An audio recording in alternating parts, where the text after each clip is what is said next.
Well, the sale of the property, mortgage and insurance, I should put them all in one line. They kind of kept coming. The solar company wants to deal with you, just like you want to deal with them. So they are not too excited about you selling the property out from under them. And so there are limitations and potentials to veto your sale. I haven't thought through it carefully.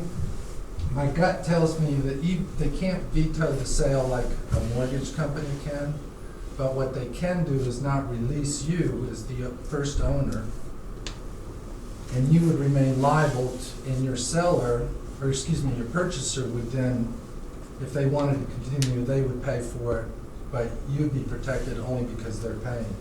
The one I haven't thought about a lot is insurance and how your homeowner's insurance would work. The contracts say that these solar panels are not fixtures, so they're not really real estate attached to your property, even though they're attached to your property and look like fixtures. Even though they're a fixture. Even though they're a fixture, yeah. So your house burns down and you go to your mortgage company and you say, hey, look, I'm entitled to this, and they go, no, they're not fixtures, and you can need to sue this other guy, and blah, blah, blah. So there's some issues with respect to that. You could probably schedule it and write out what it was and then put an amount to it. Schedule who? It's like your personal property, like jewelry, guns and stuff. Maybe do in a special area where you schedule it out, say, okay, I have these inverters that are worth $5,000, I'd like it to coverage on them. You could probably. Right, well, what I'm saying, that is as to the solar panels, but if the solar panels are defective and burn your house down, and you want to make a claim on your insurance policy, I'm not sure you can. They're gonna go to the solar company and say you pay for it. The solar company's gonna Your say- insurance is. Yeah. Are they gonna fight it for you though? Well, no, the solar company, it depends on what the contract is. Most of the time I'll they'll just pay say for that. it, and then it's they'll go something, after again, the you solar need to look company at. to pay for it. So, anyway, all of those things are things that people need to be careful about when you're going and doing business on any of these purchases and using solar company financing. One of the things that we've talked about internally is what I've mentioned to you before, is how do we help customers deal with this if they're interested in doing it? And I mean, we've talked about a whole slew of things. One of the things that we could do is, allow the customer to go ahead and put in the solar facilities and pay for the actual construction, but then have us be the ones that are providing the maintenance, repair and maintenance, and do that kind of part of it. We could also provide some type of help with selection and have preferred vendor list, where we would be, and maybe the preferred vendor list would be, if you buy Solar Cities, we're willing to do the repair and maintenance. If Solar City fails, if you pay us $2 a month or whatever. So there's some ways to do it, and we've only begun thinking about it. It's a wild idea of any, because I guess it would benefit Heber Light and Power to have solar customers dumping kilowatts into the system. Some, but not too many. Some, but have any power companies anywhere become the provider of solar and they install, and in other words, they become Solar City in effect? They sell the solar There's down. been some pilot programs that have been done out there, yeah. And how's it working? Well, And it seems like that would protect the customer better than letting them go to some other vendor that might or might not be reputable. I mean, we'd have, that's just something that we'd have to look into a little bit more. You can get somebody saying you're a monopoly on Yeah. power. As it becomes more popular, that might be something. I don't know whether it's even enough there to even worry about, but it's an idea. Yeah. Okay, quick run through on our current net metering policy. As pointed out, bi-directional meter. The one thing that's important here is it's residential only, and so part of what we're talking about is how to expand that. It's also capacity limited to 25 kW or less. The net metering rate is related to the renewable energy credits. We have two ways that we pay you for the excess that flows to your side. One is at the retail rate, and one is at an avoided cost. An avoided cost means, what would it take us to go out in the market during that month and buy that much electricity? Because basically when it flowed into the market, we didn't have to buy that. Obviously, that's a wholesale rate, and so it's less than the retail rate. We charge, or we reimburse at the retail rate if you sign over to us your renewable energy credits. So we get the benefit of the renewable energy credits, and we're willing to pay you at the retail rate. But you said the renewable energy credits weren't that great. I haven't said that yet, but I'm getting ready to. Oh, I think you did. We talked about okay. that Did I? yesterday. Yeah. Oh, Monday. okay. We talked a little bit Monday. The interconnections have to comply with the electric code. We have some fees, and these two provisions are okay for now, but if we expand beyond the 25, we need to have clear provisions dealing with compliance with codes and with repayment of our costs. The other thing is, and we'll talk about this, and Colleen just touched on it, is the impacts on the HLP system. And we have a little bit of a hook that we can use in the current net metering policy, that if somebody came in and we had 2 other solar units on the circuit, we could say to them, hey, look, we can't take it, it's gonna do bad impacts on our system, but that could be improved. And then the customer indemnifies us against any harms caused by their system. Okay, preliminary concepts, the customer purchases and finances the solar system. So even though I've spent however long I've spent talking about financing, our policies start right at the meter here. So how they create this, finance it, and pay for it is really up to them. We can help them, and we propose to help them, but as far as the policies we're talking about today, they really start right there. And they include the concept that we not only need to know what's going on here, but how it impacts our system, because they're connected to our system going this way. Okay, so the policies that we're talking about is, we're gonna modify the net meter, and I've already touched on these, feed-in tariff policy, improve our interconnection and policy standards, and then we have a customer relations component.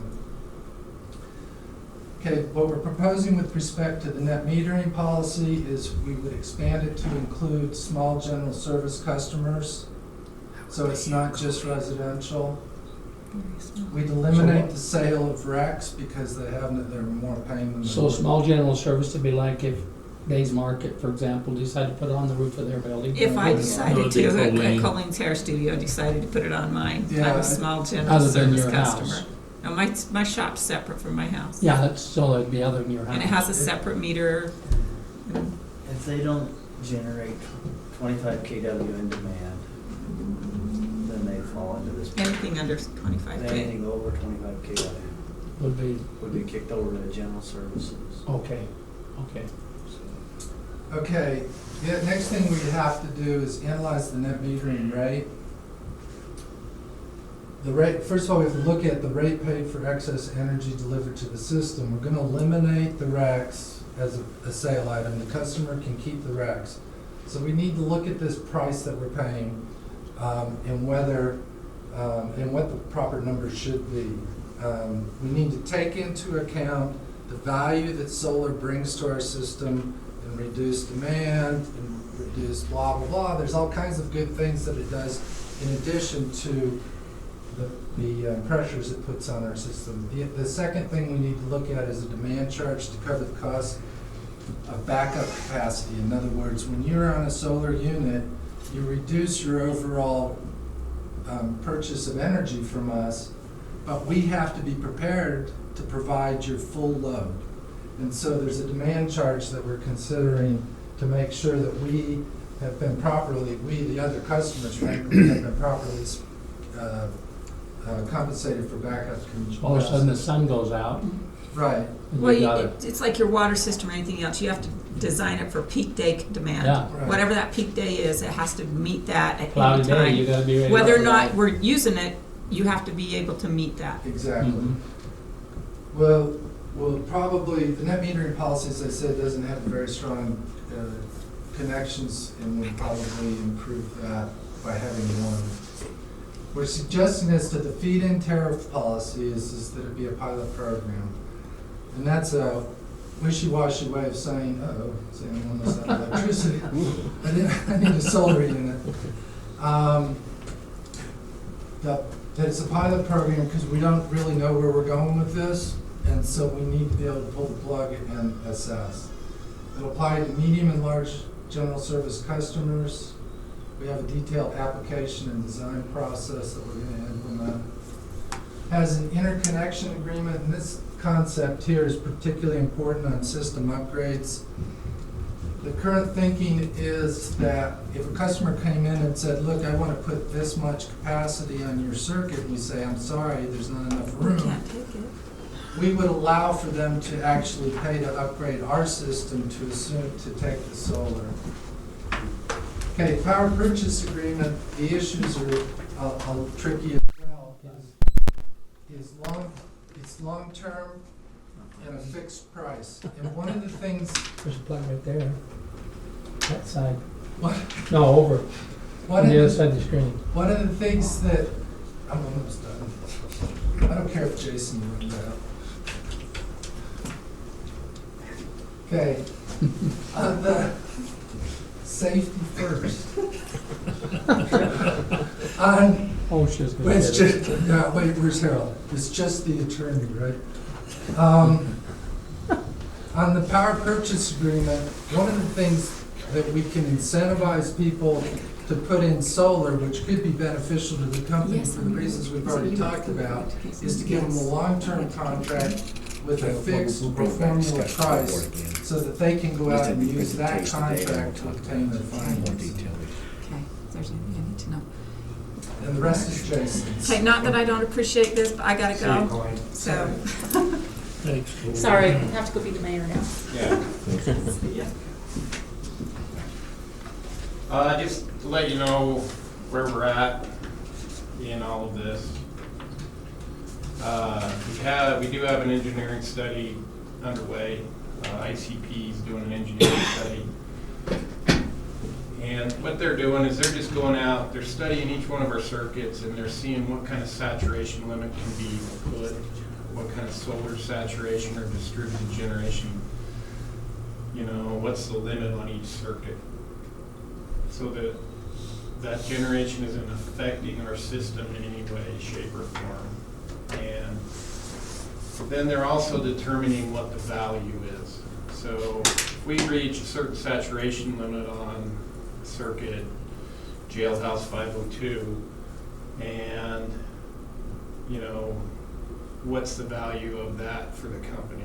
So, clearly there's some value to having that distributed generation out there, and we just need to determine that because that's kind of system specific, and it could be even circuit specific if we want to get down that far.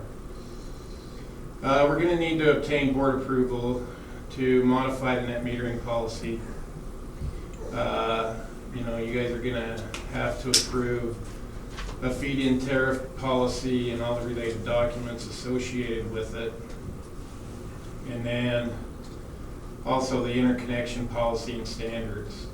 The engineering study will also, ICPE will also review our interconnection policies and make sure that, technically we're covered on the hookup portion of this. We also need to do the cost of service study.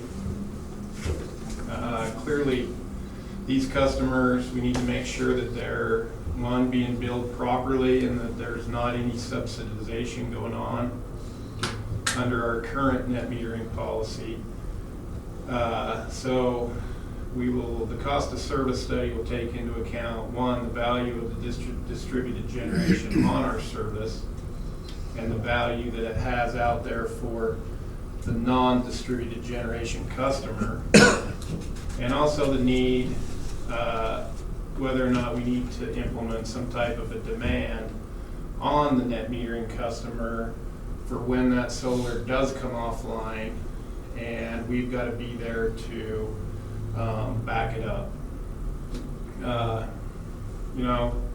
That's gonna take cost of service and rate study in order to do that. So once we get these things done, then we'll probably engage Mr. Pender and go about doing the cost of service study. And along with that cost of service study, he'll review the last rate change and make sure that we're in line where we need to be with our customers on that as well.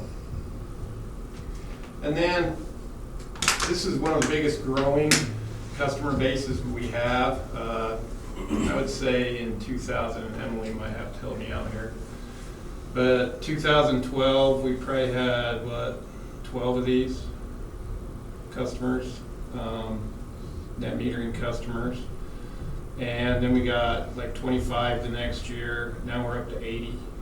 So I mean, this is growing pretty quick. How many applications we process in 2-3 a month? Probably 15 to 20. A month? Oh, a month? Yeah. Yeah. Probably 10. 10? 5 to 10. So you got that many feeding or using solar? That many that's coming on, yeah. And so that's why it's in front of you guys now. It's something we need to get in front of, and we need to make sure that we're being fair and equitable to all these customers. And you know, one of the other things, we probably need to invest more time in education and publicity. You know, we have a very resource, our resource mix is very renewable. Meaning today, we probably had 40% of our kilowatts were renewable energy. And I think that's some of the stuff that's, you know, going into this is, you know, should the company be investing money and getting education out there so that people aren't doing second mortgages on their homes because they think they're in Rocky Mountain Power System, which is 98% coal. That's not us. And so we definitely need to step up our education to our customers, let them know what our resource portfolio mix is. Clearly, they're wanting to go green. You know, there are customers, they can go green, but this is already a pretty green company, so.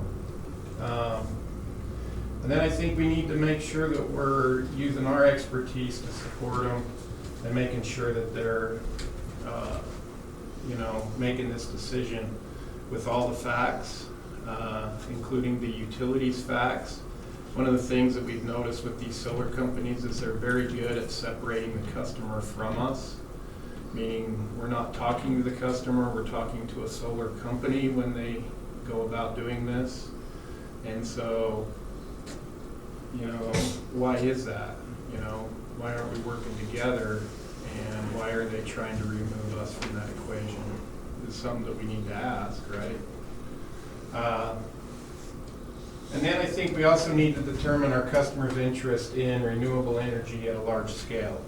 I mean, clearly, if people just want solar energy, this company can do it much more cost-effective and bill it to them over our wires in a large-scale type application than they ever could onesie-twosie on their house. And so I think we really need to determine just what the type of interest is out there. Is there interest for a renewable rate?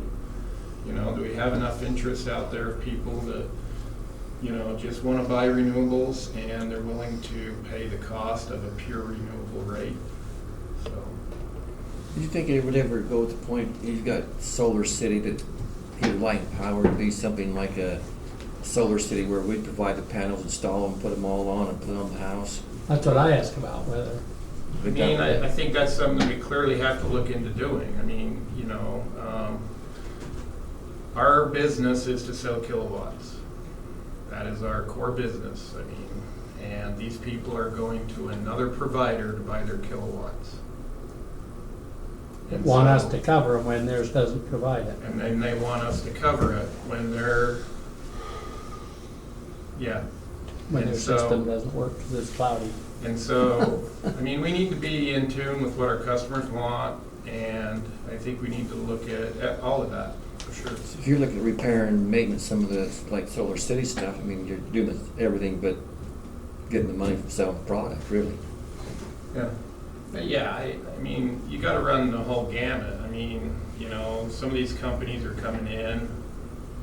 We've been here for well over 100 years. Some of these companies that are coming in selling these solar products with maintenance contracts and everything else, do they have that 100 years behind them of service and support for these customers?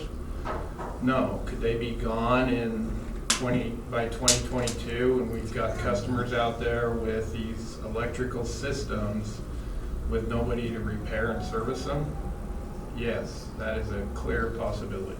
You'd almost be almost a subsidiary company to the side of Heber Light and Power if you went that route. Yeah, and I'm not saying that we're the ones that do it. Like I say, that is not our baby. But what we can do is, you know, we can RFP, we can find, you know, the right company with the right standards and everything that these people can call. I mean, there's a lot of stuff we can do to support them. We talked about our plan of action. Somehow I understood that we weren't gonna focus too highly on our net metering, but we were gonna go into the pilot project. Now we're gonna maybe try to do them simultaneously, which is sort of a juggling act, or? Well, we don't have the feed-in tariff policy right now, which is a pilot program. Correct. And we're only talking about doing that with our medium to large general service customers, or 25 kW and above. And so we can make the modifications we need to our net metering policy to have no price difference whatsoever by including small general service into our current net metering policy. And then we can establish our pilot program for our feed-in tariff policy for those larger customers, because these will not affect rates at all. So we can do And then we can related to get- both with no, We can get our interconnection study done, and then, once this is done, then we can hand all of this off to the person that's gonna do our cost of service study, and they will base the cost to serve on these two policies. Meaning, we gotta get these policies in place before we can hand them off to somebody to do a cost of service study and let us know what it's gonna cost to serve with these policies. What are we doing where we got 80+ customers already? Are they just on a net metering policy and They're they're all net. grandfathered under the old policy, or will it change when the policy updates? That would be a board decision at the time Well, but if, if they've signed a contract under a current policy, can you update that contract, force an update when we update it? you can change our rates. So it's like a rate This deal? board can Okay. do it, yes. Okay. How many of those are selling the credits back to the company You know, and getting the retail rate? of the 80, and I'm going purely off memory here, but I would say that there's on average 15 to 25 of those 80 that are sized to where we're netting out with them on a year-to-year basis. As far as the RECs, we've only got like 2 customers that Oh, Rex? haven't turned the Yeah. RECs Not over the to us. energy, oh. Yeah, not Are they the, keeping them themselves? What are they gonna do with them? Sell them to somebody else? They needed them. They got grants, their schools, they got grants, Okay. and they had to have the renewable energy. So there's 2 that are selling them back, or there's 2 that Two that don't? didn't out of the 80s. The rest, okay. That kept their RECs. Everybody else is turning their recs over to us. What we So have that'd be a big learned, change. what we have learned is that even though we have those recs, there's really not much of a value there, and the market continues to decrease. And So so when the now- policy came out, this is years ago, I'm going clear back, maybe 2008, 2006, when we did the initial net metering policy.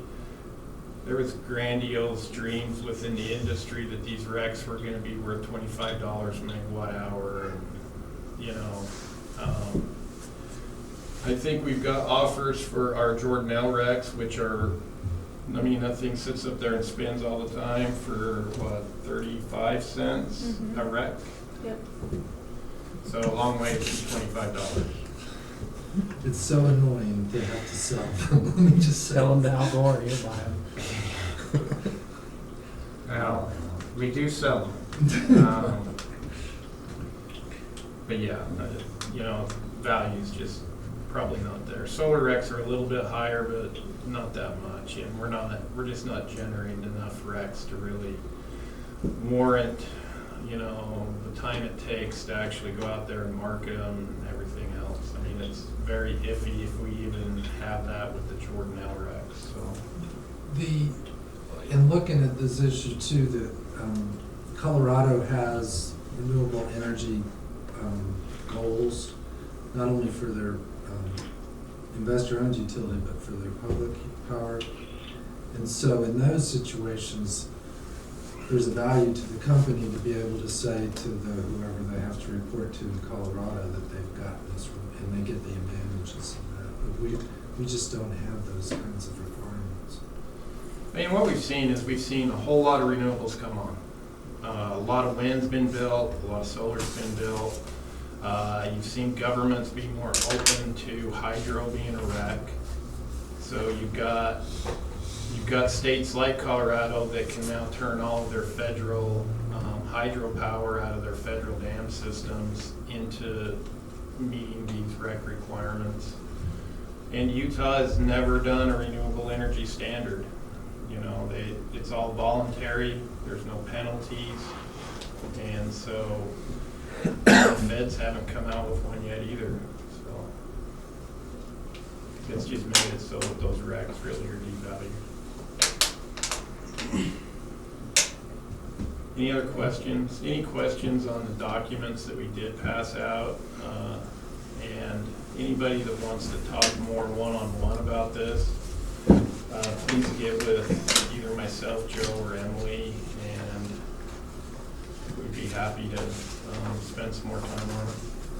Kind of a timeline we're looking at, what, We hope to have this stuff to you.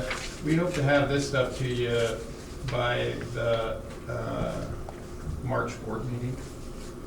okay? Okay, April board meeting. It's tax season. And then this stuff right here. This afternoon. Oh, did I? So April, so not like. And this stuff, once we get this stuff all done, then when we engage Mr. Pender again on a cost service study in the summer, we'll hand that stuff over to him, and that will be kind of the basis for which he does the cost of service for that particular customer class. Do we have to do a new RFP for him, or is did the RFP that he's been working under cover a period of time? Yeah. Well, and we, I mean, he seemed to do a good job, but we've made him a, what do you call it? He's a single source. Single source Oh, provider, okay. because he's worked for us for quite a while. so we don't have to RFP it every time we use him, we just give him a new contract for a new task. Yeah, you guys will approve the contract for the new task. If you don't like his number, then we could go out to RFP. It's Okay. just that he's got years and years worth of data and, He seemed very History good. and- My experience with him. yeah, and so he's generally much cheaper than a new person. You know, hopefully one day. If you did an RFP, you'd probably get it anyway, is what you're saying. Mhm. Have we bid it since you've been here? I've only been here 2 years. This contract really carried this long. Any other questions, concerns? I think it's a good plan of action. I think you're moving in the right direction for us. Thank you. Thanks. I think since Andrew's, let's move down to his items, he doesn't have to sit and listen for the board meeting. So move you up, Andrew, if you want to be a presentation you'd like to the board. Absolutely. Andrew, I thought you were here all along. I actually just came to hear you, Joe. Can I call it your ear? Oh, yeah.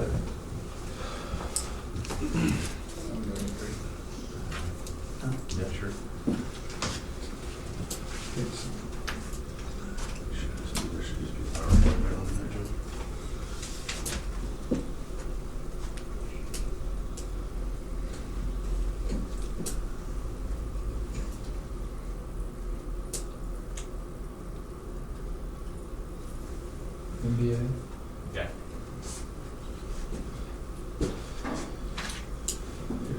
You can use that for a clicker. Oh, thanks.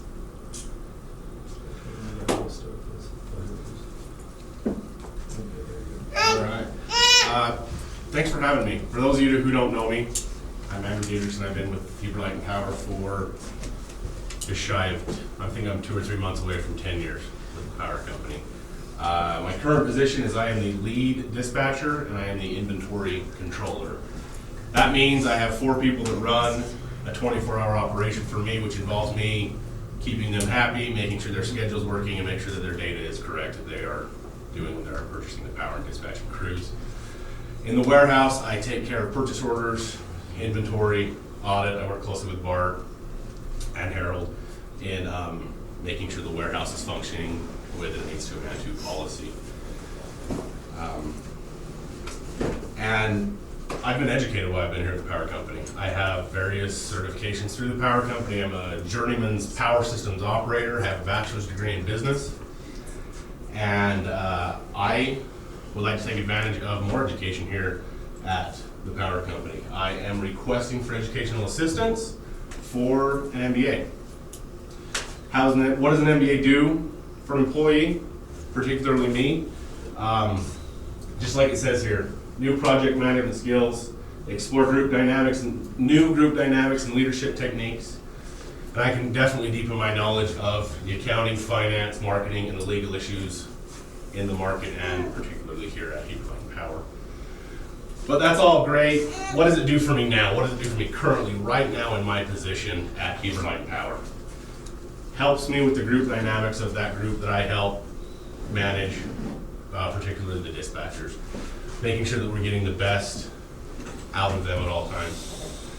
With the warehouse, we just got this new accounting software. I spent 2 days up here at the office with Bart and Lisa going through purchase orders and what is involved with this new accounting software. I'm more involved with it now than I have been in the past. And it's a great software, but it is much more involved with the accounting system and checks and balances there. And ultimately now, I had a year-end review with Jason for my 2015 year-end review, and very positive. Jason gave me some really good feedback, great feedback, but the one critique he gave me is he says you need to stretch yourself more. You need to expand yourself. He said your goals are safe. Let's do something that expands you as an employee. So I think this MBA would definitely do that for me now. But what does it do for me in the future? This is a growing company. I've been here almost 10 years. When I started out as a dispatcher, I remember the load was at 8 megawatts during the night. 7 megawatts. This is a growing company. This is a company that is, the positions that we've added in